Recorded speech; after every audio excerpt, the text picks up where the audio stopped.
Maybe now, maybe. Look at all those windows.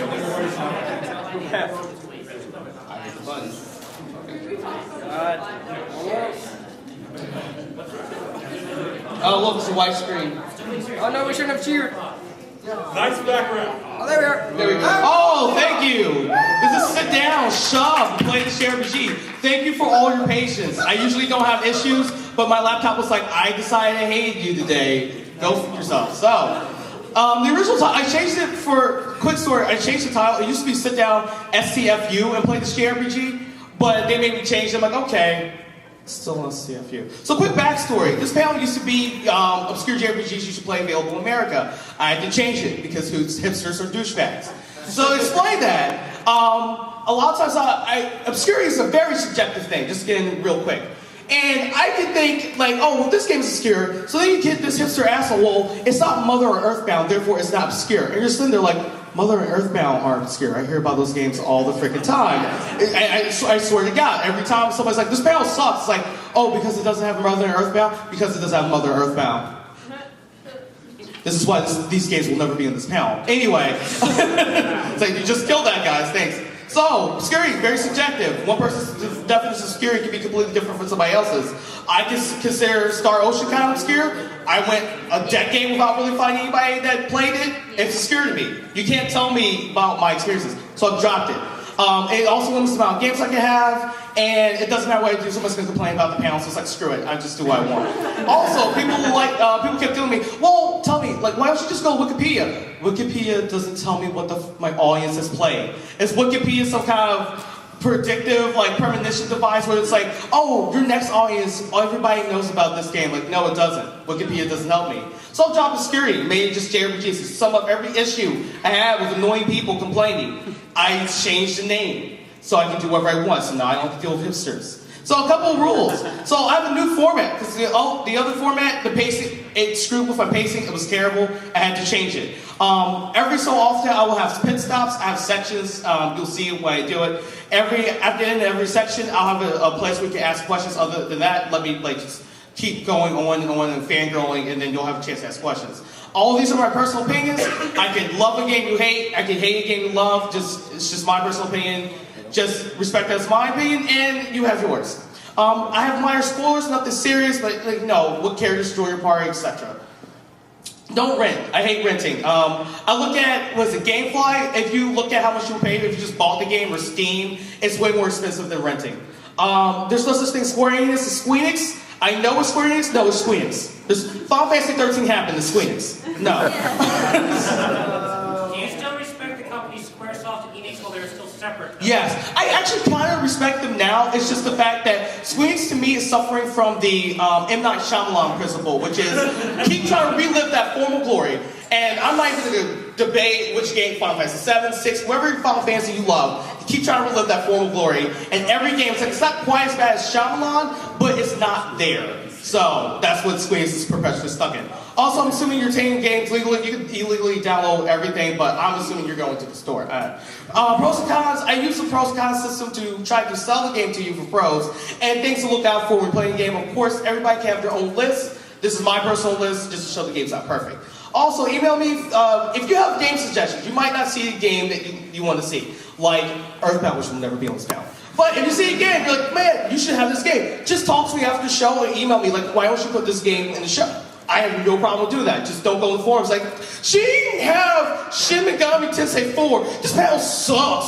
All caps. Angry face, angry face, angry face. This panel sucks. Yes, this panel sucks. Just SOX, can't spell. And if you have any videos, I already talked to you, send me links. I love having videos myself. Also, this panel will be available online, PDF format, put everything online. Anyway, first section is game series. So you also have over 50 games on this list.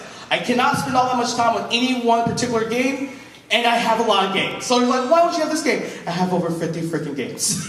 I still didn't list every game because there's some games like, oh, I bought it, I didn't play it yet. So. Alright, got my dice. So, this is game series. So you got Valkyrie Profile Series, Dot Hack, Fire Emblem, Artanelico, Argus War, Grandlancer, Monokemia, Valkyria Chronicle Star Ocean, Tales of, and Ghost on the Bell.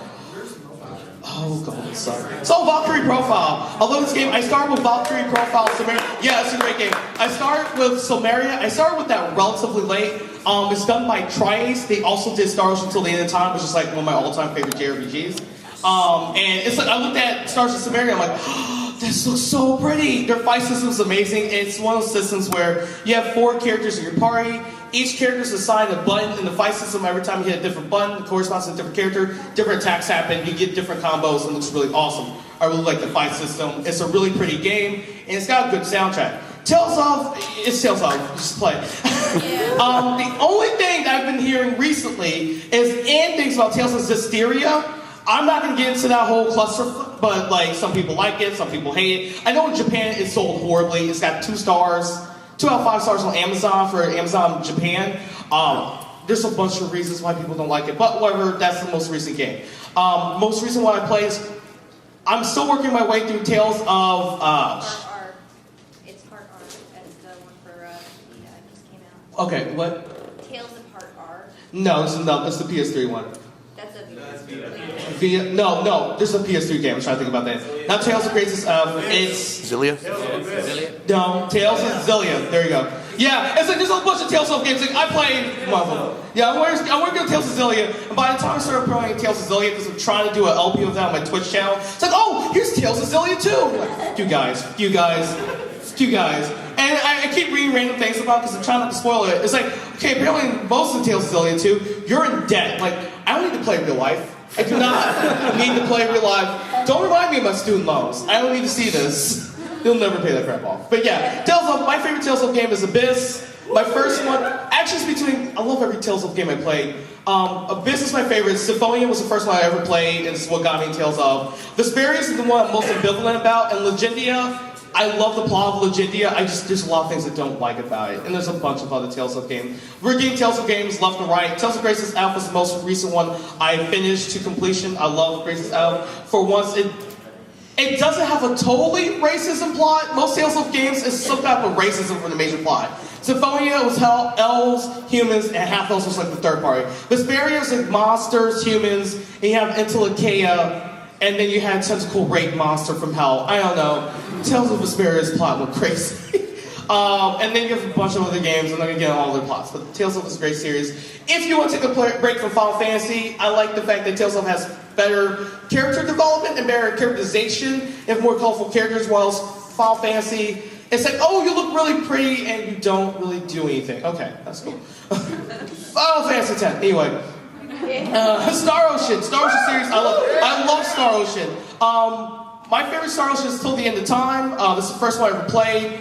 But of course, the one that I always hear gets it's like the best of the best is Star Ocean 2, which is the Star Ocean I did not play yet. I got it. I have it on PSP Go, and it's like I'm gonna play it. Didn't play it. So, still, Till the End of Time is my favorite. There's also the last song. Till the End of Time, it was fun. It was on PS2. It was the first one I played. It's got great. It's a really long game. There's a lot of back and forth in this game. It's like the mission where you have to go, or when you start doing stuff, you have to go all the way to the dragon. I forget all the names, but you have to go see Dragon Crozzle. There's a dragon named Crozzle. Just go with me here. That mission is so long. So you have to go through the mountain pass. Okay. Now you have to go through the secondary mountain pass. Okay. Now you have to go through the dragon ruins. Okay, now you have to go through the lava caves. Go fuck yourself. Not going through the freaking lava caves. You will see a dragon. Okay, I will hang out if I can see a dragon. You go to the dragon. Oh, look, it's a huge dragon. Boss battle. Okay, the problem until the end of time is with their fight system, you can't block. It's one of those all-made block systems. So you run around and it'll just randomly block stuff. And you're like, how? Whatever. Also, when you hit a button, the action is predetermined. So if you have a long distance attack, if the enemy's kind of out of range and you hit a button for a long distance attack, you just kind of have to sit there and wait.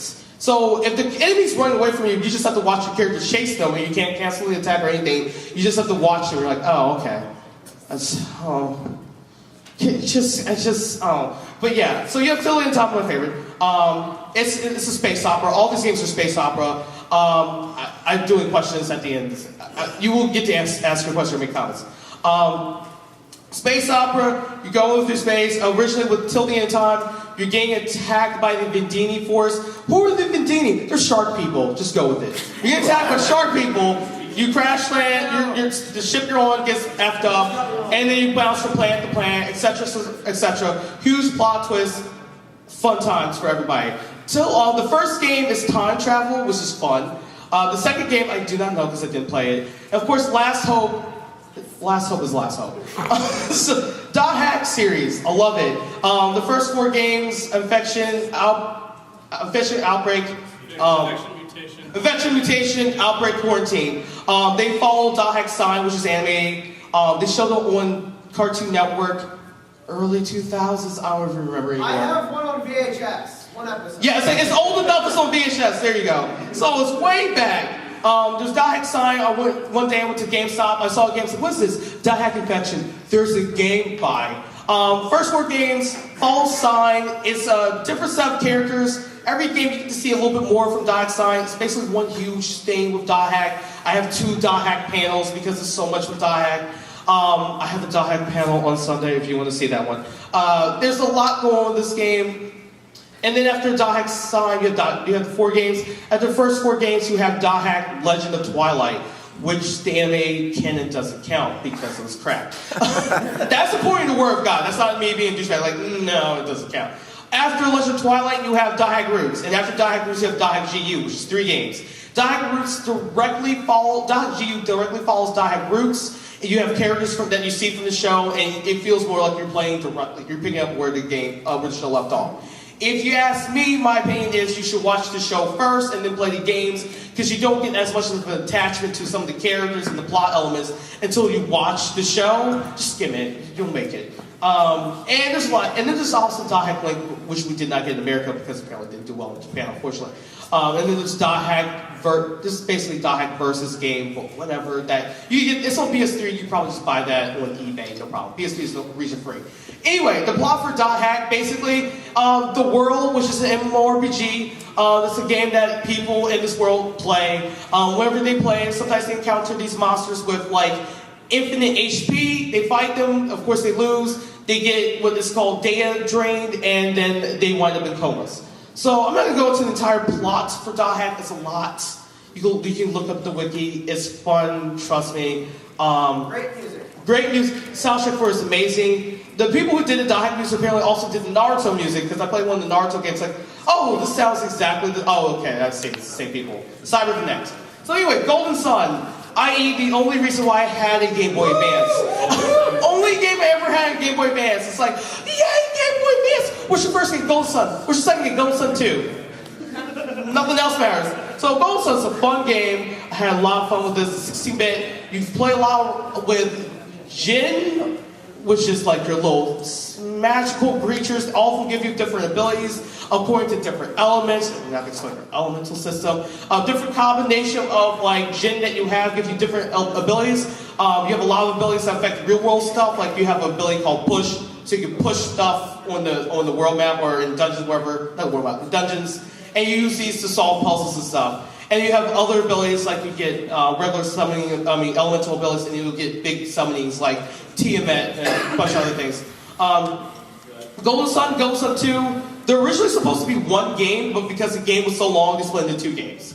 Golden Sun 1, the basic plot is you have to, correct me if I'm wrong, I believe you have to prevent the lighthouses from being lit. Yes. You have to prevent the lighthouses from being lit. First game. Second game, JK, you need to light the lighthouses. Like, what the fuck? You play, yeah, like, no! And then you switch parties slightly. You start playing, like, who were enemies before. Like, one of them, like, their brother, he's, like, you play as him for the second part. Was essentially the second part of the game. You basically undo everything you just did. He also magically becomes mute.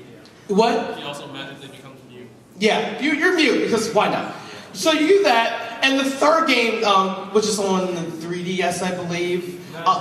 Just DS. Golden Sun Dark Ages, you get to play as the kids of the characters from the previous game, which is kind of cute. I kind of been playing that a little bit, but it's a fun game. It's a lot. There's alchemy, there's magic. It's a great game to have for if you still have your DS or your Game Boy Advance. If you still have, it's so fun. But yeah, it's so fun to play. Also, Valkyria Chronicles, the prettiest RPG I've ever seen. War.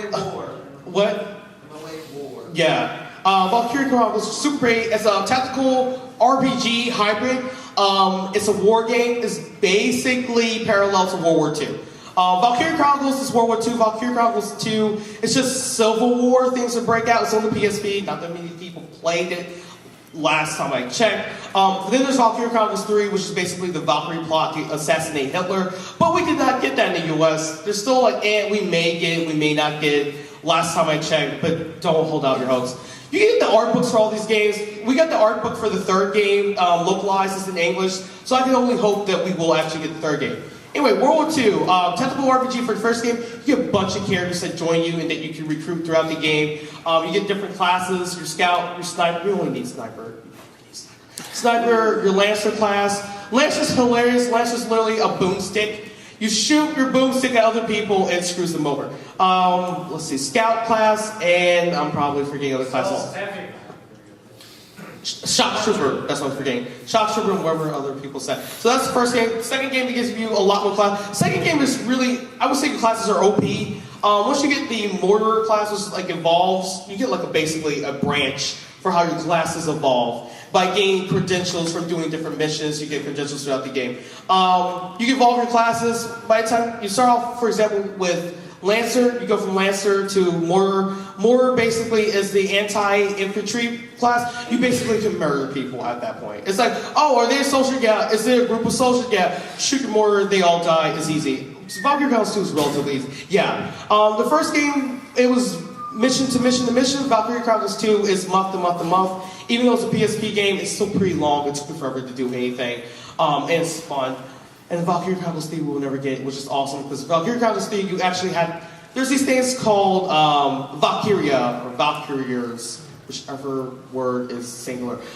They're basically super godlike, almost, you see a bunch of females, I'm assuming they're males, so super godlike female characters that have these OP abilities that can just murder anything on the field. You always see them, and they fight you. In the first game, when you see them, the first time you encounter one, it's literally, the prompt is, do not fight her, run, bitch, run. You're like,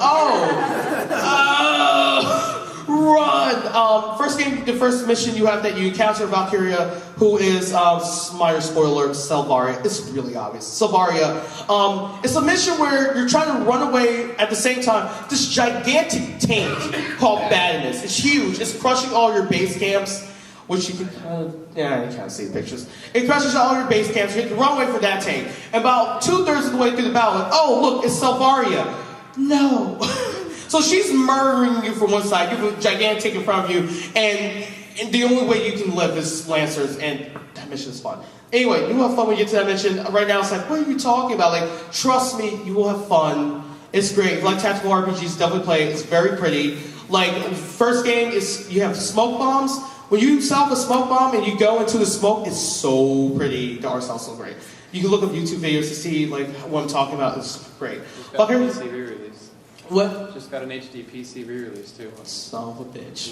And there's so many games. It's like I'm playing it. Like one game, minor spoiler for my own pal, that I recommend is Suikoden 2. I bought the game on PlayStation, like several years ago, and recently it's like, oh, they re-released that on the Sony network. You son of a bitch.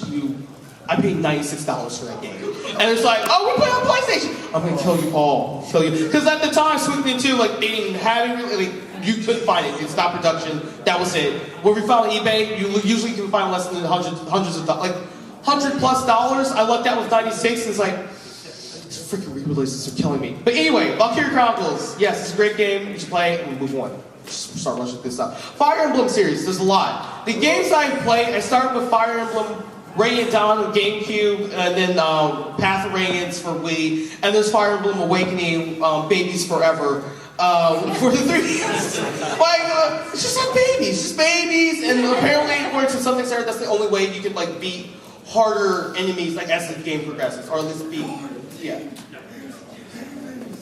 This is like the first game where you can do, like for Fire Emblem Awakening, where basically the first, if you're playing as a female character, you can choose if you're a female or male, and there's a lot of things you can do to customize your character, like at least stat-wise and how they play in the classes, which I like. The first option for your female character, Crom, was like, I can marry this guy. What the hell? I don't really need to see anybody else. I'm gonna just marry this guy. Male character, the only female I really cared about was Darja with that ass. That figure is awesome, by the way. Have you ever seen the Darja figure? Awesome. But anyway, Fire Emblem is another tactical RPG. It's another, most tactical RPGs, it's gonna be war times for whatever reason. Fire Emblem Radiant Dawn, you have the animal people, which are the Lagoos, and you have the humans, which are the Bjork, and it's just wars between them. It's tactical RPG times. Radiant Dawn picks up where that left off. I forgot how many years in the future is after, or how many years after Fire Emblem Path of Radiance is. And it basically picks up where that game left off, and it's just more war times. Fire Emblem Awakening, just make sure spoiler things I'm not going to talk about, but it's on the 3DS. And it's more, your character wakes up, they have amnesia, you have that little opening scene, you're like, what the hell happened? And you get thrown through a portal. And then I think about Samurai Jack, minor spoilers if you think about Samurai Jack. And then you... You got to find a coup? No, just the whole throwing you through a portal thing. Samurai Jack is amazing. But yeah, and then you wake up and your character has no memory of what they were doing, they just remember their name, and it's like, okay... Amnesia story, let me guess, you're super important to the plot, yeah. So, that's Fire Emblem. It's a great game. Fire Emblem Awakening, you can toggle it off, but with Fire Emblem series, usually if a character dies, they're dead. So imagine you're surprised when it's like 30 rounds, just going back and forth, and the character you want to recruit dies. Restart the entire battle.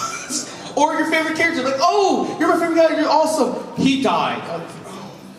I didn't redo this. I didn't redo this entire battle. Now, if it's your like characters like Fire Emblem, Radiant Dawn, like if it's characters like Soren, like who's your main, sorcerer. Ike's lover. Yeah, yes, Ike's lover, and that's freaking canon. That's totally canon. It pisses me off that on Smash Bros. He says, I fight for my friends, because no, he fights for money. Yeah, exactly. Like they're mercenaries. They fight for money. That is speed. Why is he slow as shit? Because it would be unfair. I win. But yeah, so your characters die when they're killed. When people die. No, what was the phrase? When people are killed, they die. No, people die when they're killed. Basically, that is what Fire Emblem series in general. I believe in the Awakening, you can toggle this on and off to make it a little bit easier, which is bullshit. No, keep that difficulty up.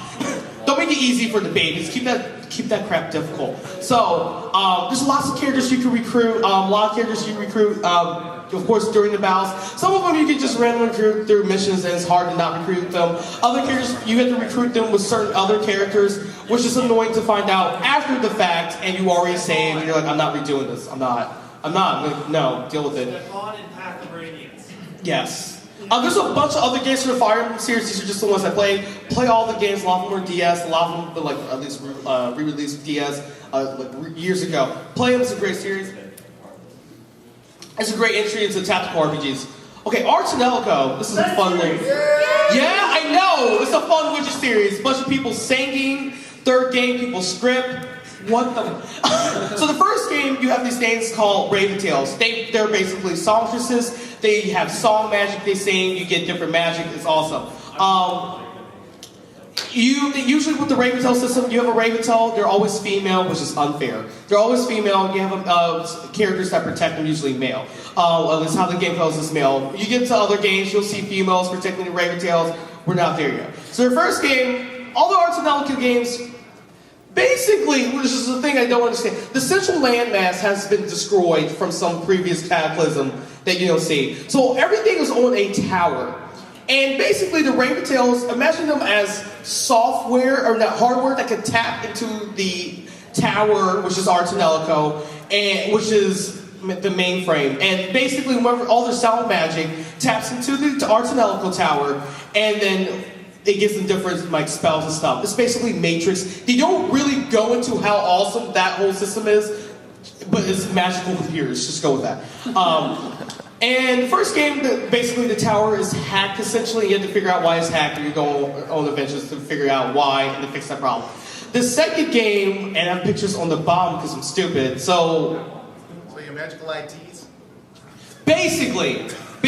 Also, all the games to get more powerful song magic, which is why you have guys, I guess. They have guys, they do things where they call diving, and you dive into the girl's mind. It's like Inception, it's freaking Inception. So you Inception into the girl's mind, you solve their little BS drama, you unlock more powerful magic. Of course, the deeper you go into their dungeon. yeah, the deeper you go into the cosmic space, which is basically purely visual novel style, the more powerful magic you unlock, the more complicated the issues you find out about the girls. You learn more about them. That's basically the character development you really see for any given Raven Tale. You get 2 for the first game. You can only have 1 in your party though, and you have 3 people that protect her. Second game, you have 2 Raven Tails, and you have 2 people that can actually fight. Second game, it's 2 Raven Tails, so 2 people costing solid magic. You think this would make the game easier? It doesn't. First game is literally impossible to get a game over. It's relatively simple. Because literally, like, oh, your people are dying? Oh, heal magic. Oh, okay. Problem solved. It's impossible to lose. Second game, and the first game, like, sometimes your Raven Tail will get attacked. Only certain harder enemies can attack them. You don't face it until later in the game. It's really easy to defend because literally they'll give you a prompt, like, your Raven Tail's about to get attacked. Do you want to defend her? Essentially, it's like, yeah. Why would I say no? Okay, block, block, block. You do 3 level, if there's different levels, there's different BS, tech, like, you know, terminology you use for the game that's like, it's hard to explain and not have a picture. I don't have videos, this is too much. So, second game, you have 2 Raven Tails, 2 people. Instead of having it, you can prompt essentially, they changed that to, oh, it's basically not a rhythm game, but you have to time it, time the button presses. So what they'll do is basically interface screw with you. Sometimes an enemy will do attack that will shake the entire screen, and you're supposed to time the button presses to defend her. You're like, I can't see. You have colors flashing in my eyes. I'm mid-seizure. What do you expect from me? So they make the game harder with that way, and still turn-based. Third game, they make it a real-time fight system. This is on PS3. The other 2 games are PS2. Real-time fight system. You have to actively defend the Raven Tail. All the enemy has to do, the attacker, is basically get in her personal space. Like, oh, I'm in your personal space, now you're taking damage. Like, what the? Push him? No? Okay. So, and the third game introduces this new system where the more skin your Raven Tail shows, the more powerful the magic is. Stay with me. They don't get nude. And it's funny because in Article 3, only in America, I think Europe, it's a game rated M, everywhere else is rated T. Like, so a game where you make a girl who is clearly underage script is rated T. Okay. So the more your relationship deepens with any given Raven Tail, the more close you can have the strip off. You literally can, like when you're at camp, you ask them, hey, can you like take off more clothing?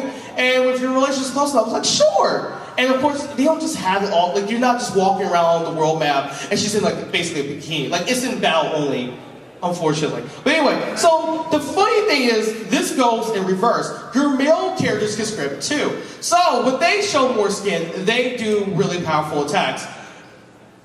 It's just crazy. So I like the Arsenal series. First game is really easy. Second game gets a lot harder. Second game is funny because it really, your main male protagonist really doesn't matter whatsoever. It's literally just about the ladies and nobody else matters. It's just them. Yeah, he's literally there to escort them from point A to point B. It's not about him. He's a plot hero. Yeah. So you get us, thank you, escort. Yeah, he's literally a guard that protects the Raven Tails. He doesn't matter. The first game, at least, like you're important, like knight, and you just happen to find Raven Tails in different areas. Second game, like no, this one's a princess, this one's a spoiler alert, so you just have to protect them. That's your job. But okay. Third game, it's more like the first game. You kind of just run into the Raven Tails and you're escorting them to places. But again, they're more important to you. You're more of an escort. And each game takes place on a different tower in a different world. Third game, Raven Tails totally are like the ruling class. Everybody else like is subservient to them. So you're literally just there. And third game has awesome continuous spoiler alerts from the second game. But it's a fun Witcher series. Has great music. It's really cute. Of course, I would say the first game. The plots usually are really interesting. I would say the third game can get really annoying because a lot of annoying anime tropes. Like the third game, I would say, is the most annoying anime tropes you can deal with. But you can deal with it. I don't know. It's fun. The plot is a little bit more interesting than the other two. Like I said, great music. And the difficulty in 3 is every game gets progressively more difficult. The third game is very positive. It's perfectly easy to just keep repeatedly losing to the first introductory boss because the system's like, what am I doing? What's happening? How am I doing magic? Why is she taking damage? What's happening? I don't get it. I don't get it. Moving on. Because she has such awesome muscles. Yes, it's a female, it's huge, like basically, imagine like Olga, like huge, like I want to say Russian, like strong female, no, like strong Viking woman stereotype. That's Olga, she's a rape target. What? And then you see her later in the game, you see her true form, and you're like. So anyway, Argus War. Holy Jesus. If you want a long-term commitment, play this game. It's another typical RPG. It has like the flowing portrait types that you see at the top. Basically, you play the game, you have your male character, you have several women you can court. Play through the game, you court a woman, you marry them, you have a kid. Play through the game as a kid, several more female characters. Pick one, court them, have a kid, play through the game again. It's very long, there's a lot of characters. Of course, there's a lot of replayability because there's different, I think there's at least 4+ women for every generation, at least. So there's a ton of replayability and the game's already long. This game, I recently was playing through it. It's the longest tutorial battles I have ever played through. It was at least an hour of just tutorial matches. It's like, do this to do that. Press this button to do this. Like, dude, just let me play the game. No, you gotta do the tutorial. Okay, press this button to do this. Dude, spend an hour. You can't just play the game. No, tutorial, bitch. So do this button. I think I literally, if you go, I have a YouTube channel, you find it on my blog. I have business cards, whatever in the mention. Who cares?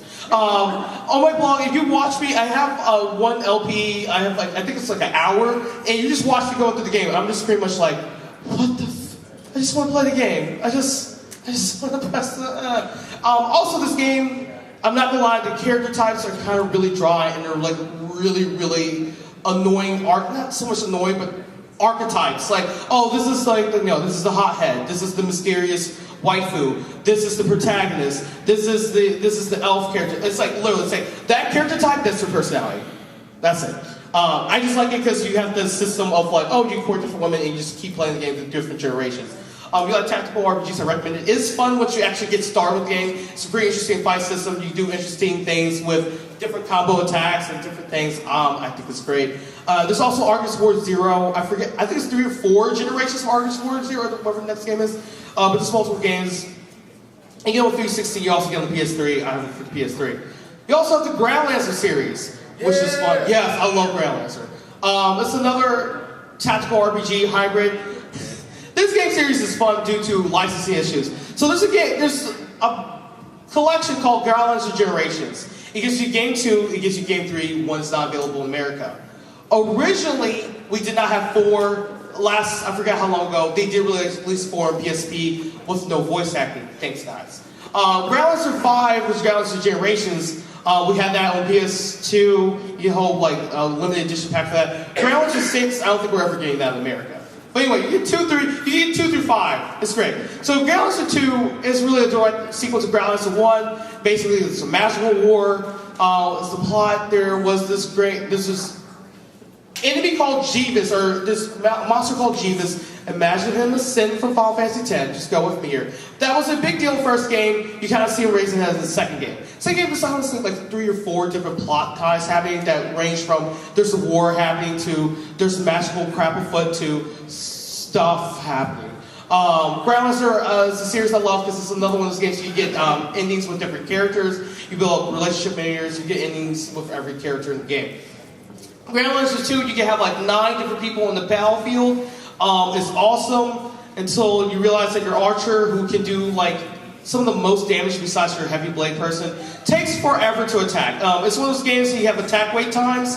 Archer, for whatever reason, has the longest attack wait time. I don't understand it. How long can it take you to draw a bow? How do you make this take a long? Apparently, this takes 20 minutes or so. And it's you have things status effects, and so you have slow, of course. So when your archer gets slow, it literally is the case. Everybody has gone 10 times, you have gone once. What are you doing with your life, archer? What are you doing? So, Ground Lancer 2, Ground Lancer 3, it's again you have amnesia, so you can just assume what that plot twist is going to be.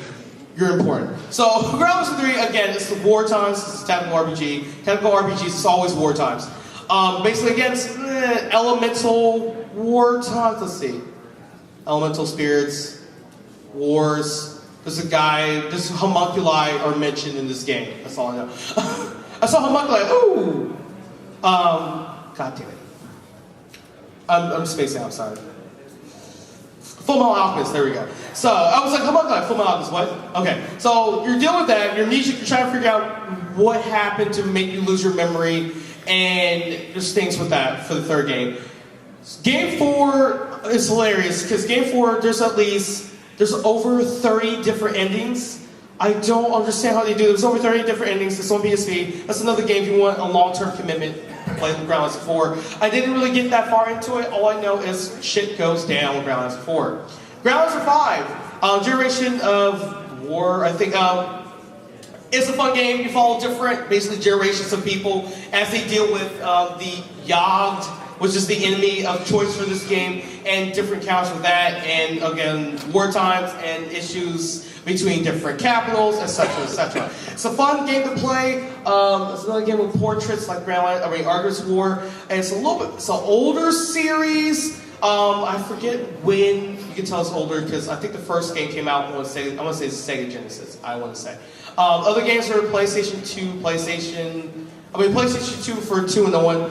Groundless 6, I believe, is on PS2 as well. It's a fun game. It gives you something that's real quick and dirty. Relatively simple, not that deep.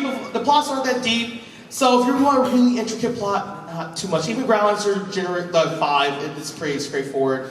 I really recommend this game. I would say they're relatively straightforward. The difficulty, you will have difficulty spikes with certain bosses. Like Groundless 2, the final boss is just freaking crazy. Groundless 2 also is really easy to figure out how to get the various different game endings without having to go too much into a game guide. Getting the different characters for Groundless 2, however, is really annoying. You're going to have to look at a game guide to get some people.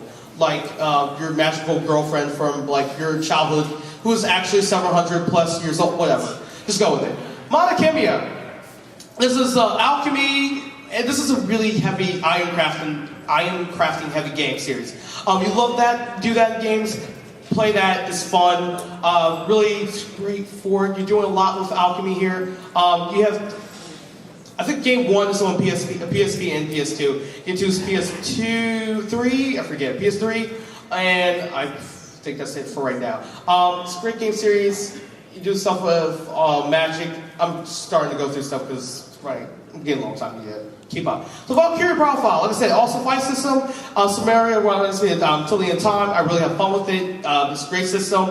And basically Valkyrie profile, because I just skimmed over that plot. You are a Valkyrie, so you're going through the game as a Valkyrie. You resurrect dead souls. That's how you really do main recruitment for different characters. And your Valkyrie profile, Lilith, you're trying to go against Odin by the end of the game. Valkyrie profile, Samaria, you are a princess, and you are possessed by one of the major Valkyrie spirits.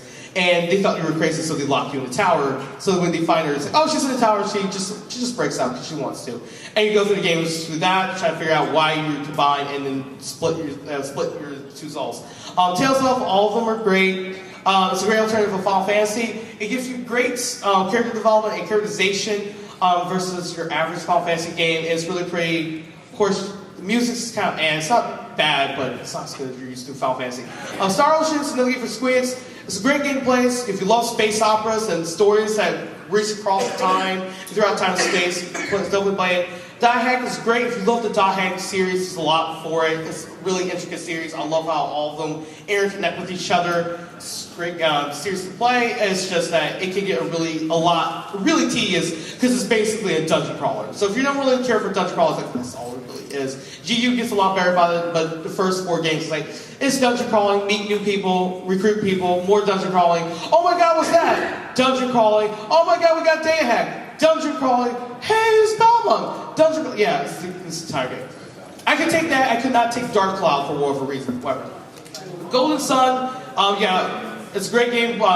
Game for Game Boy Advance. Again, you get to play with a magic system where different Jin give you different magic spells. Different combination of Jin give you different combination of magic spells that both affect the regular map and your dungeons and your towns, and also magic for using battle. And Valkyrie Chronicles is a very pretty game. It's a great tactical RPG. Basically, again, like I mentioned, Valkyrie Chronicles 1 is basically parallel to World War II, but with magical blue stones. The only thing is, for a parallel for World War II, it's very lighthearted and very childish. There's a clear good side, bad side. It's very simple. If you're a huge World War II nut, no, it's way more complicated than that. Let's see. So Fire Emblem, fun tactical RPG. Arsenal, fun Witcher series, and stripping, because reasons. Artist War for long-term commitments. If you just want that one game, like I just want to have that one game that can last me for years, get Artist War, and then get Artist War 2. Groundless is fun hybrid tactical RPG. It's more or less tactical RPG, but you actually control exactly where your people move on the map without having a grid system like most tactical RPGs. And Monokemia is fun for alchemy and island crafting if you love island crafting systems. All the games like I mentioned, let me just mention this right now. Everything I mentioned you can get on any of these sites or PlayStation Store. I'm a Sony fangirl. PlayStation Store or Nintendo.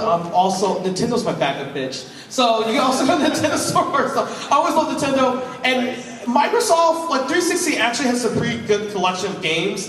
It's just a lot of the more actual obscure stuff never left Japan, which is annoying.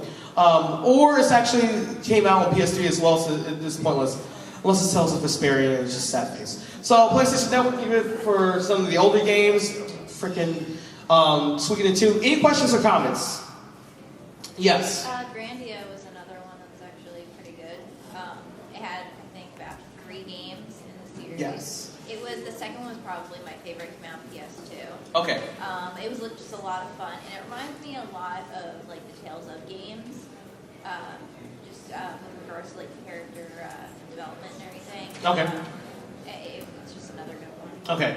Also, I will take that down. If you have any game suggestions, definitely tell me after the fact. I will write them down and look into them. Yeah, but Granny's another fun game series from your. I never got a chance to play, but I was always interested in it. So, anybody have any questions about games I mentioned? No? Okay.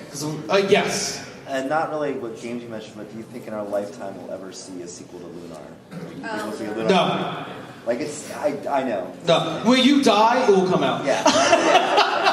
It's just like, Lunar 3 doesn't exist. I will mention that later. Any more questions? Yes. There is some hope of us getting Valkyria Chronicles 3 because Yes. when 1 re-released on Steam, it was the best-selling game on Steam for like a week, and it outsold, I think, Call of Duty, which came out the same day. Yeah. The reason why they didn't even give us Valkyrie Chronicles 3 because they're like, well, Valkyrie Chronicles 2 on PSP didn't sell all that well. It's like, well, you pulled the freaking PSP. What do you think? So, which also limits the artistic capabilities of the game. So it's like, oh, we're not getting Valkyrie Chronicles 3. It was like, last press release thing I read years ago was like, well, there's a good chance that we could get the game. Valkyrie Chronicles did really well. And there's also an internet petition going around, which worked in the case for the Xenoblade Chronicles series. So it's like, maybe we could get the game, maybe not. I don't know. I'm keeping my hopes up. Any more questions? One more question? Yes. What do you think of Golden Sun on DS? Yo, I thought it was interesting. It's just, I always find it hilarious whenever it's like, okay, for this game, you can play as the children from the game, from the characters from the first game. It's like, okay. I didn't get too far into that game. I like what I've seen so far, but of course, I like the older games a little bit more. I think it's still good though. Incredibly short, but you get to the point. There's a point to the game where you fight like the official hard boss. Because a lot of the game is really easy. Yeah. Because of the digits, your character's a little faster. Yeah. But you get to your first real hard boss and it abruptly ends. Yeah. And I'm like, what? Yeah, I hate difficulty spikes. That's what killed me with Tales of Vesperia. Like the whole area can be easy, and here's a boss. Like I can't win. What is this? Anyway, moving on. So these are diamonds in the rough. So this disclaimer: please don't get hissy fit. If you see your favorite game, I'm sorry. It's just true. So yeah, Star Ocean Last Hope, like I mentioned, Infinite Undiscovery, Fate Extra, Tales of Symphonia 2, Final Fantasy 13 in general, but 13.2 is the one I played. What's got Project X Zone? Oh. And you guys hysteria. Thank you. I play X Zone. I played one mission. I'm like, F this game. No. I made it to like mission 20 in denial. I got past 1 and I was like, screw this. I'm not doing this. So let me keep going. So Last Hope, I'm gonna start picking up because I'm running short on time, like I always. So I'm gonna start rushing through stuff. Forgive me. So Star Ocean Last Hope. So the thing about this game, the plot made no sense. Most of the characters were either meh or I hate you. My favorite character type I keep seeing in RPGs is what I like to call the bitch archer. If they're a female and an archer, they probably are kind of a bitch. So I did not care. I hate tsundere types. It's just like hardcore tsundere. I'm like, I don't care. She's fun to use in fights in the battle system because she has this ridiculously high jump attack, or jump, and she can actually attack while jumping, and she's fun. And the fight system for Last Hope I really love because you can switch out characters. If your character gets knocked out, you can switch them out for a character that's still conscious, which is great. If your character's still conscious and you switch out for another character, they recover a little bit of their HP while on standby, which is what I love. But the plot is dumb. Most of these characters are like, I don't care that you exist. You blow up Earth at one point. Smart plot twist. What I like about that moment is Edge Maverick, which is the most badass thing I've ever heard. Freaking protagonist actually was legit distraught for a good portion of the game after that. After he thought he blew up his home planet, which is like, that's awesome. Because some people complain about like he kept whining. It's like he thought he blew up his home planet. I would be pretty pissed off and upset too. I'm surprised he didn't just fall. Like I can't do this. Like because basically how that portion of the game goes is I introduced him to technology that wind up blowing up the entire planet. Like so of course he's legitimately like I can't believe I did that. He's really distraught. Some people complain about it. Like no, screw you guys. That's the legitimate response. I'm surprised he was able to recover from that. But yes, your characters, like, there's a lot of characters that join your party, like Mayuria, who is the hot MILF. She has pink hair. Her husband died, so of course she's clear. She's open. She makes passes at when she joins your party, she makes passes at you the entire game. And unfortunately, unlike other Star Ocean games, you can't get endings with every character. You can only get an ending with the designated character. Every character has their own designated ending. And it's like, so you're telling me I can't hook up with the hot elf? No. Worst game ever. I don't like, no. She's hitting on me the entire game. You cannot hook up with her. It's like, oh, freaking cock tease. This is not fair. So the plot for Last Hope was terrible. I just like the fight system. And to me, if you have a good fight system or some kind of game mechanic, I will play through your entire game. Or if your plot's decent, I will play through your entire game, even though I don't really like the other one that much. Final Fantasy 13 2, I actually did like it. Oh my god, their plot makes no sense. So, it's time travel, and time travel is one of the easiest things to just completely screw yourself over plot-wise. It's like, oh, well, although Noel can time travel backwards 700 years to get to you, for whatever reason, you can only travel forward in time. You're like, why? Well, you just can't. But why? Stop asking questions. Okay, so you have this other character, Caius, who could have been like the best Final Fantasy villain ever, but they didn't characterize him whatsoever. He's supposed to be a sympathetic villain, but they don't make him sympathetic. He pretty much always knows what you're gonna do because he's essentially a Time Lord. So it's like, wait, so you're supposed to beat this Time Lord? Yes. We already knows what's gonna happen. Yes. So just play the game again. Okay, so this game I actually like the fight system. I did kind of like the character. The voice acting was fine. I did actually like the characters. I didn't hate Snow as much as I thought I would hate him. And the rest of the Final Fantasy 13 series, 13 could have been decent if it wasn't in the series. It just affected me in the series. 13-2, I can just accept. I can just accept it for what it is. And just if you separate the gameplay from the actual plot, it's actually pretty decent. Third game, if you ignore the plot, the gameplay is actually pretty awesome. They bring back Dress Spears. I love Dress. I personally love Dress Spears. They bring them back. I'm a sucker for being able to change around the physical appearance of your characters. They bring that back, but you don't have a party. It's just Lightning, the most boring Final Fantasy. I actually like Lightning, but she has no person. Her personality is cardboard, more or less. She's Cloud. She's female Cloud. Where's Cloud? At least Cloud was emo at certain points. She has nothing. She has nothing. It's just like, oh, she's just badass. I love her weapon. It's just, it transforms to different stuff, but it's just like, I don't care about you. Which is why I didn't like 13-2 too much, because at least Sarah gave you personality, even though it's like, wait, whoa. You have Lightning on your game cover. Like, yeah, so I played the game as Sarah. Yeah. What the fuck, guys? What were you doing? And then 13-3, of course, is all about Lightning, and by that point in time, you don't care.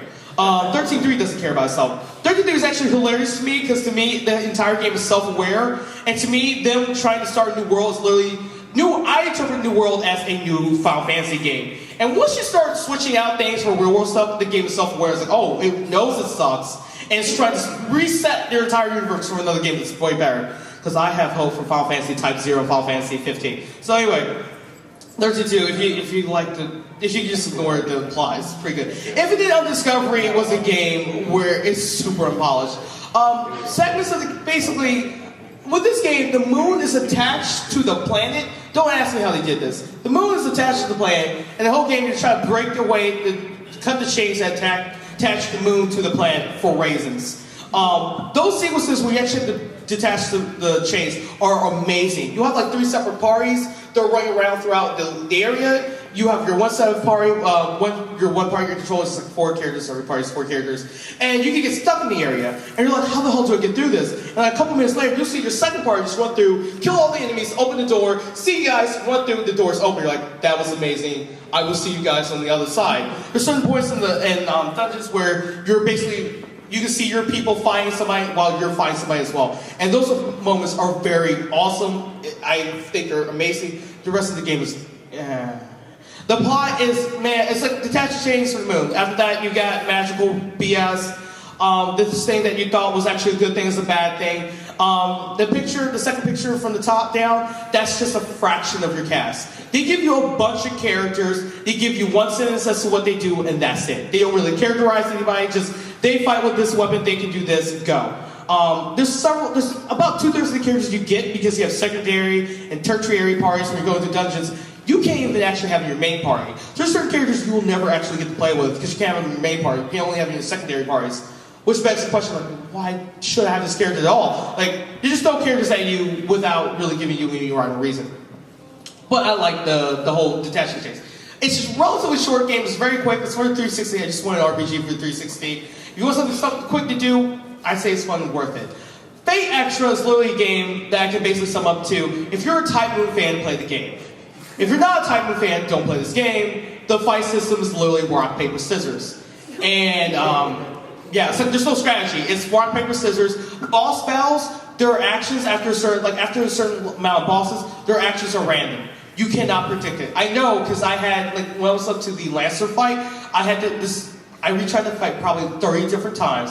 I made my own little game guide, like he did this tactic, he did this and that. I have a list of like 60 different combinations, they never repeat. So it's randomized. So it's like, if you want to play the game, it's great if you're a Type of fan. You can play as a caster, archer, or saber class. Each class kind of determined the difficulty of the game, caster being the hardest, which is what I ignored and why I am having difficulty to this day playing this game. And Tales of Symphonia 2. Basically, it's one of those games, it's like, you know everything you did in the first game? Yeah. Well, it was all pointless. Like, what?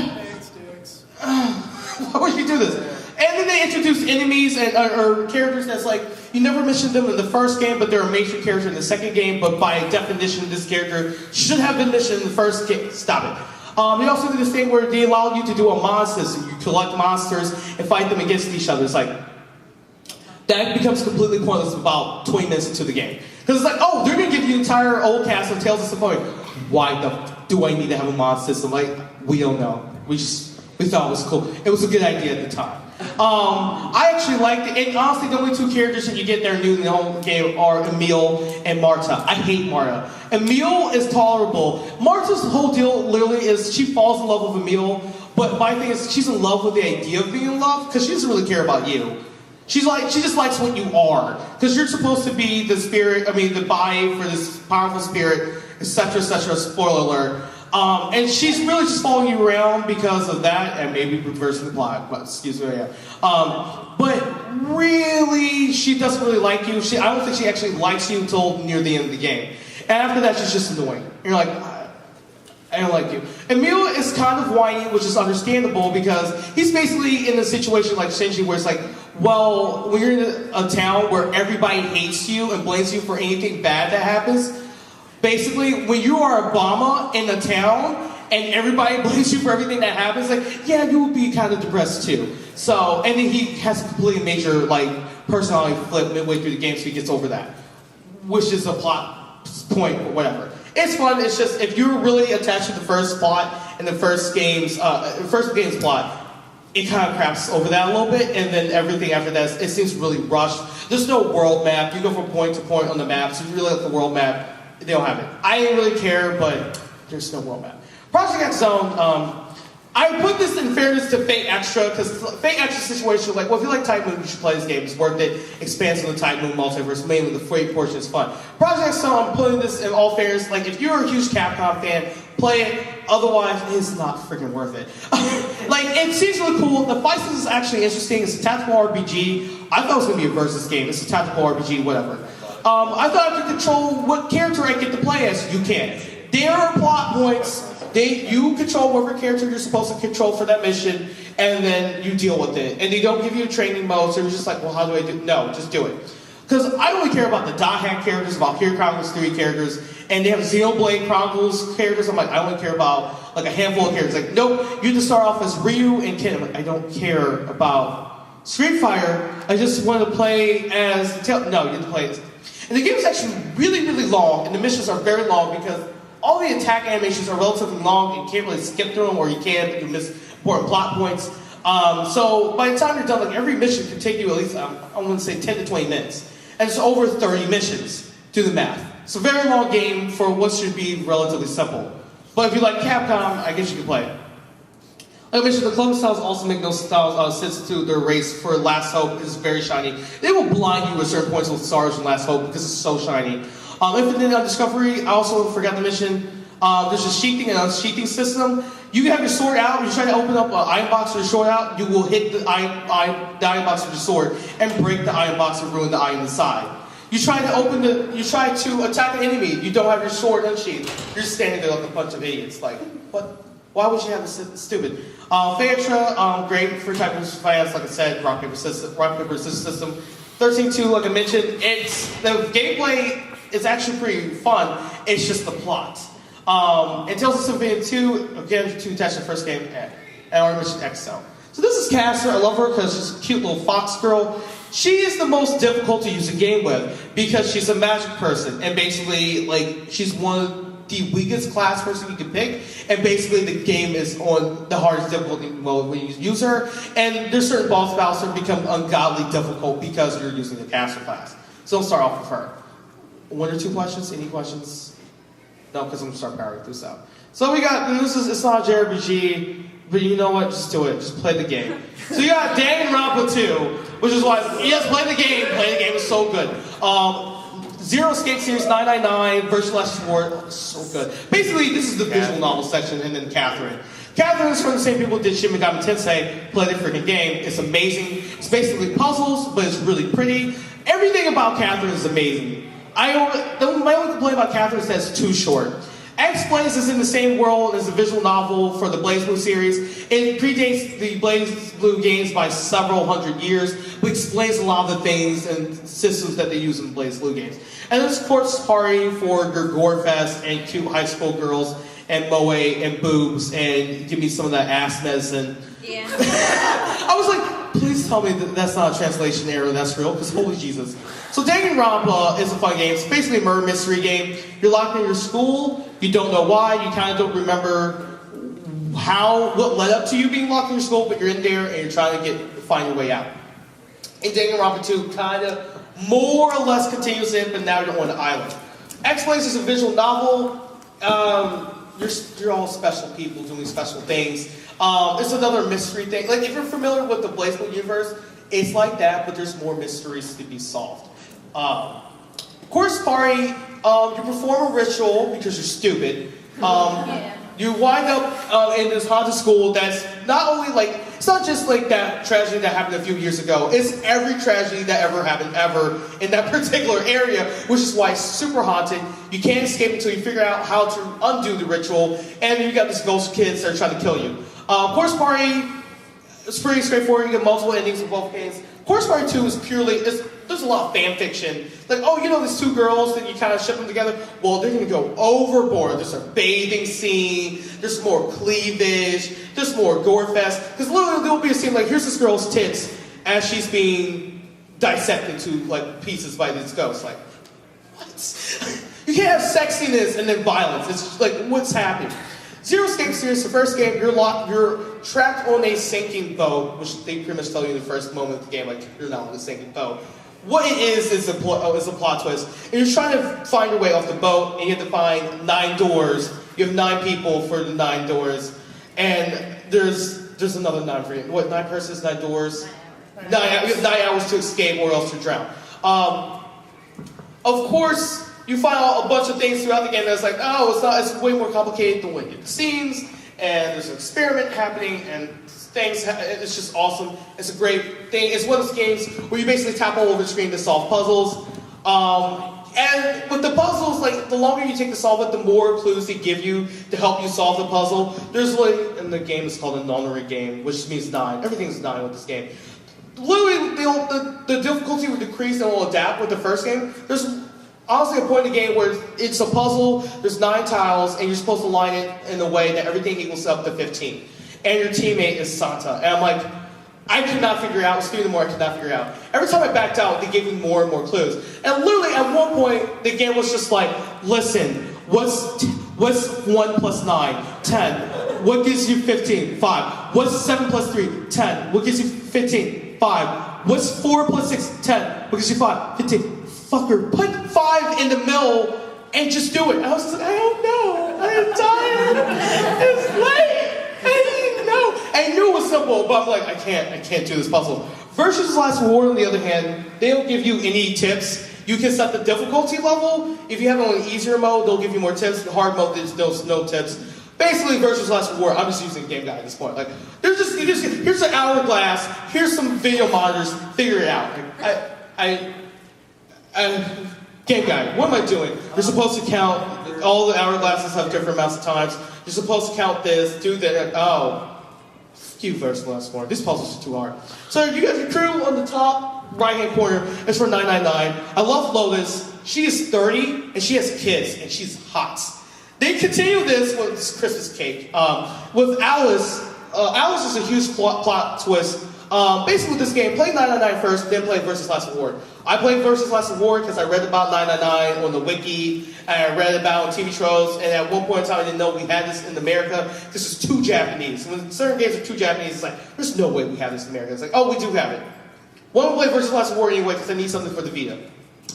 I got all the missions, I got all the endings on, or as many as I could, on the left branch because they actually showed you the branching routes for the different endings you could get. And then I immediately decided to stop because, like, wait, I need to play 999 first because I need to play 999 first. Because Alice and Clover are actually major plot twists. Literally playing the game, like, you see these two characters? Yeah, you already spoiled 999 for yourself. Like, oh, no. Also, Dio's a huge douchebag. I love him to death. He's fun in Versus Last War. I love him to death. The minute that you see him, you're like, oh, let me guess. His voice actor in the dub, at least, is Liam O'Brien. Like, I already know you're a douchebag. I already know you're a douchebag. So, of course, since he's a douchebag character, I'm like, oh, I have to cosplay him because I love douchebag characters. And it's like, oh, I already cosplay him. Like, Dio's fun. I love Dio. You'll know what I mean when you play the game. He's a total douchebag. It's like, oh, because we'll make alliances with each other, and with the normal game, how it works in the second game, you have to ally and betray people after you do a little mission with, like, teams of 3 to 5 people depending on the game. So you'll be like, oh, let's make alliance. We'll both ally with each other. And it's like, okay, so you go through your little voting booth where you pick ally and betray. If you pair with Dio, it's always going to be betray. It doesn't matter what you do. Like, I'm going to hit a lie, and then thanks, Dio, you douchebag. I hate you. Nobody likes you. You son of a gun. And his whole backstory is just hilarious, too. Also, Luna's ending. Luna's ending was the first ending I got with Versus Last War. Oh my god. When you get to that point, it's just like tears. Like, why? And then they also mention some kind of huge thing that's like, wait, what? What's happening? What? And then it ends, you're like, oh my god, what's happening? It's one of those games you can get every ending to understand the entire story of what's happening. Like with Fate Stay Night or any kind of Type Moon visual novel. So like I said, Catherine's awesome. It's a puzzle game. Have fun getting stuck on really simple puzzles and you're staring at the game like, I have no idea what I'm supposed to do. I just fell off the edge. Great. Yeah. I know this and yet I don't. Yeah, there's one puzzle that's literally, it's 4 pillars of boxes. And so you just have to move this here, and you staircase it. I'm like, oh, it took me like 4 tries to get it. It's one of those moments where at first you go, yes, I solved it, I'm a genius. You realize what you solved. I'm a moron! Exactly. You will get stuck on puzzle like 40 minutes, like, oh, no. And then you solve it and you're like, oh my god. Not to mention you need to make puzzles unwinnable for yourself because you're like, oh, let me push that box. I needed that box. Or my all-time favorite, you're on the box and the ant climbs on top of the box and you can't move.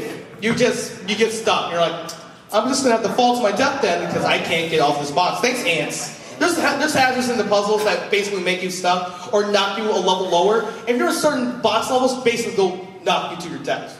Or you can accidentally press X and fall to your death anyway because you're stupid. There's so many times I was just shimmying around the side, I'm like, X, no. Whoops. But yeah, Catherine's fun. It's a great puzzle game. Everybody from Persona 3 and 4, essentially. It's like, you know those people? You play those games? Yeah, it's the same voice actors. It's fun. It's made by Atlas. Yeah, it's made by Atlas. It's the same people. It's going to throw you down a lot. Yeah. So, explanation, MBO if you want to understand Blazing more. Danganronpa for, if you need a game for Vita, because you can get it with 3DS.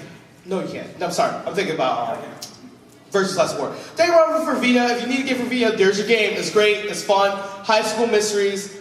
Awesome times. Why are people dying? Monokuma was awesome. And then he give you, what's the name of the bunny for the second game? What?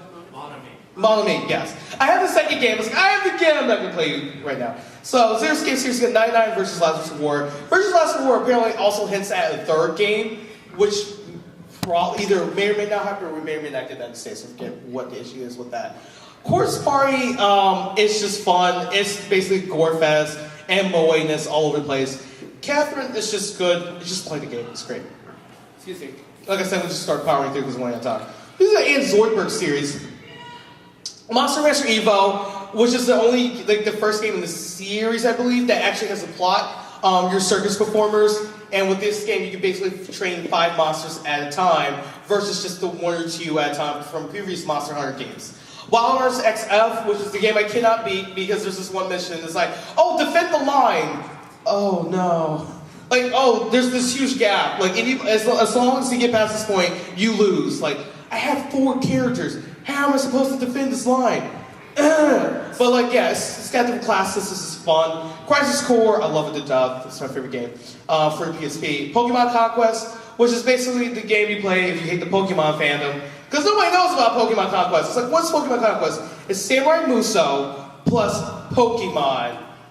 And it's a tactical RPG. It's awesome. And you have Tales of the World Radiant Mythology, which is literally a multiverse for the Tales of games. There's actually 3 Tales of the World games, but we only got the 1 in the US. Create your own character, Tales of the World, Monster Rancher Evo. You have circus acts, by the way, to raise money, to do different things, to buy better equipment, and to buy different stuff you need to progress, to help you progress in the game. RSXF is a tactical RPG. You get different classes. You're following this girl. She has this awesome gun. And you're figuring out the mysteries of why you have this gun, who your mom was, what's happening, who am I, what year is it. It's a lot happening in this game. Crisis Core Final Fantasy 7, of course, is one of those things they were doing to try to milk Final Fantasy 7 for all it's worth.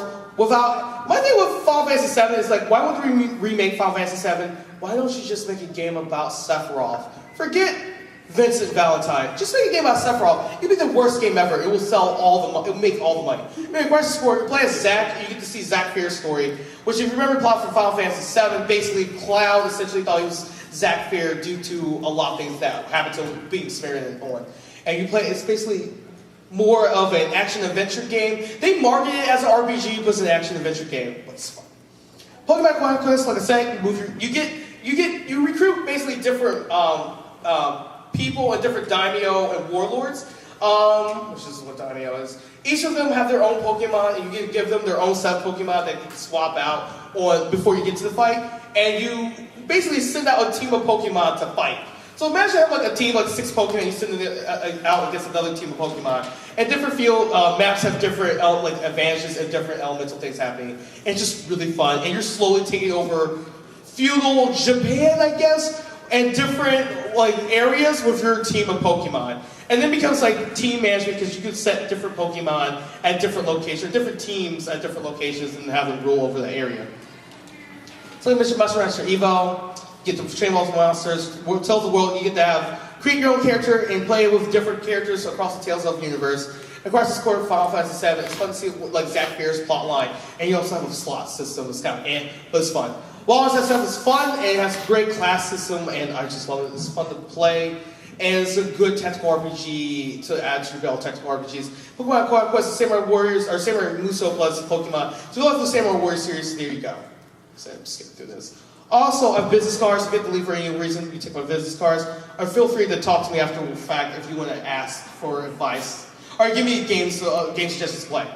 This is where we just start zooming through stuff. Okay, Chrono Trigger, Chrono Cross. I played Chrono Cross first. Chrono Cross and Chrono Trigger is one of those things, like, depending on your feelings about Trigger, you may or may not like Cross. I love Cross. I played Cross before I played Trigger. Cross is one of those childhood games. Cross and, technically Cross and Lunar were like the first RPGs I ever played. Lunar series will always have a place in my heart. Lunar 3 does not exist. So, Lunar series, awesome game, was originally Sega Genesis or NES? CD. Sega CD, thanks. It was on that, and then they released it for PlayStation, and then they actually re-released it for PlayStation, or for PSP, and you could get it on the PlayStation market. Legend of Mana 1 only was a Mana game I played. It's like its own multiverse, basically it's world building. Rhapsody, a musical adventure. That's another game that came out around the same time as Luna for me. I wanted to get them, but like I never got Rhapsody. I have the game right now. Haven't got around to playing it, but it's really fun. It's another musical game. Digimon series, you used to play this game all the time. Yeah. All I'll you can skip 2. But 1 and 3 are great. 2 is it's dungeon crawling. You play like the first hour of the game, like that's the rest of the game. You play, that's it. It's just dungeons. The only thing that changes is you get more powerful Digimon. And 2 and 3 at least give you the ability to Digivolve, but 3 you can outright Digivolve your Digimon. Otherwise, the first game is more like a Pokemon system where it's not even that. It's like you just train them and they get to a certain point and then they Digivolve. You're like, yay, I got you, and you can't necessarily tell what they're going to Digivolve to. So you kind of need a game guide for that. It was just do Digivolve and hopefully you can screw up so it winds up being a poop monster, which happens all the time. So I'm going to start bouncing around this bounce so I can just give you my game recommendations because I have a panel right after this. I want to make sure I get to that on time. So you got handheld adventures is the next section. So you got Ragnarok Odyssey, which is literally Monster Hunter but with magic. Generation of Chaos. There's a whole Generation of Chaos series, but this was Pandora's.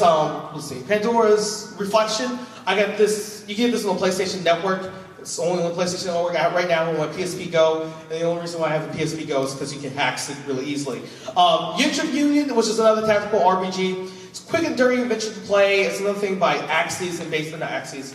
For NIS America, basically anything from NIS America, play it. Like, is it NIS? Yeah, play it. There's also the Sky series, play that. Just play it. You should use the fun series to play. You can play as a princess, defending your kingdom. No, the princess. You've been dethroned and you're trying to get back your kingdom. Generation of Chaos, I'm still playing this game. There's some time travel crap going on here. There's a lot of things happening with this. Ragnarok Odyssey, it's an MMORPG for your Vita. It's basically Monster Hunter with magic. Dragon Age Aria is that's a game like you've probably never heard of it. Probably never heard of this game, guys. For PSP, of course. Basically, this guy, you go around and you deal with dragons. I'm blinking on this box, it's been a while since I played it. And of course, Grandmaster, Wait for Your Time. They actually released the 4th game, but on PSP. There's no voice acting, but still the same Grandmaster, like tactical RPG hybrid fun that you're used to. Let's see.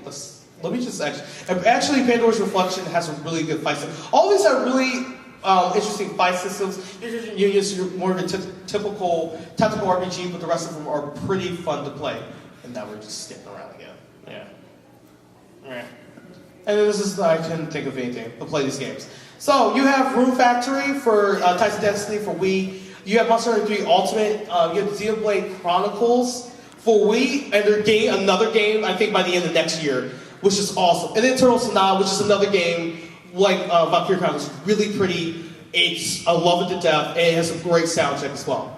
And they're also by Tri-Ace, which makes it really awesome. Also, Eternal Sonata is fun because if you're a music major or music minor, just brush up on some of your musical theory. They have a lot. All their names are musical terms. So it's just like, falsetto. Remember that from when you were in music? Remember that? You don't? Well, you help you study for that test you have coming up. It's really great. Also, Xenoblade Chronicles. I'm just going back and forth. It's a good game because I love any game that has day-night cycles. And it's one of those games that the enemies in the day are a lot easier than the enemies at night. So, for example, you'd be level 20 in your area, everybody else is like level 20 to 25. Nighttime comes and you look up like, what's this monster? Its level's level 100. Run. Run and don't look back. A Lowe's game. And also, your own Metanis and Bionis, your two titans. Basically, the entire world has formed on these two titans. I'm the next panelist. I know. Yeah, I'll be in these soon. And the world's developed, and you find out at one point that these two tiny things that are supposed to be dead, you find out that there's no reason, like they still have a beating heart, so they shouldn't be dead. You're like, oh no. So this is another game that I'm still in the process of playing. Let's see. And that's actually about it. So, like I mentioned before, all these things you get on Amazon, eBay, GameStop Place, your dealer's room, at conventions, which could be your best bet for finding a lot of the older games. PlayStation Network. Let's see what else I have. Hold up, guys. Just a couple more seconds. Again, Final Fantasy 13 is a great series if you can take it, like if you have a great sense of humor and you realize the game becomes self-aware of its own suckiness midway through. Game 2 and Game 3 definitely know they suck. This is everything plays towards it. Game 3 especially. Again, people have different opinions, so if you disagree with any of my opinions, just respect my opinions. Basically, you do you, I do me. It can work out. Don't be apologists. It's annoying when I run into people who are like, no, Final Fantasy 13 was a great series. You just don't know. It's great. You're like, no, it's not. Please stop. Please don't do this to me right now. And don't insult people when you're being apologists for your game series. Also, if you disagree with any of my opinions, like if you like Project X Zone for whatever reason, stop doing the crack if you like Project X Zone. It's my response to that. That's fine. If you can disagree with me, just have fun with it. If there's any game that you see bad reviews for, you can still play it. There's a lot of games on this list, like my Diamond in the Rough series, that I played them still. They have bad reviews. It's like, let's see it. I have fun playing them. Also, if you want to see more of any game I mentioned, definitely go to YouTube and you look up better game reviews and like more spoilers. I have a panel right after this called How to Become a Panelist. Just advice for if you want to become a panelist. Sorry. I have a Yowing Bar panel later on tonight. I'll be dead tired, so I'll be totally loopy. I have a Dot Hack panel on Sunday as well as a Bleach panel on Sunday as well, so go to those. You're going to see some more stuff from me. And thanks for coming. Thanks for dealing with my technical issues. I have business cards to my blog and my business cards to my cosplay place. So thank you for coming and have a great con.